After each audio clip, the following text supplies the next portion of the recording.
Salam, mən onlayn Apex Akademinin biologiya müəllimi Qönçə Vəliyeva. Kanalımıza abunə olub bəyənməyi unutmayın. Gəlin biz 14-cü suala baxaq. Time Test Bankından sağlam qadının bir yumurtalığında 2 il müddətində minimum neçə yumurta hüceyrə əmələ gələr? Hamiləlik baş verməmişdi, aybaşı sikli 28 gün davam edir. Bilirik ki, normal sağlam qadında bir ildə hər ay növbə ilə 13 ovulyasiya baş verir. Yəni bir ay bir yumurtalıqda ovulyasiya olursa, gələn ay digər yumurtalıqda ovulyasiya baş verir.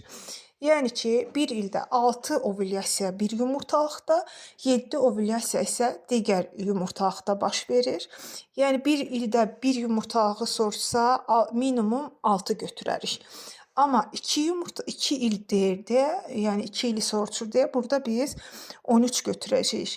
Çünki minimum növbə ilə baş verdiyi üçün minimum bir yumurtalıqda 13 ovulyasiya baş verir. Cavab A variantı.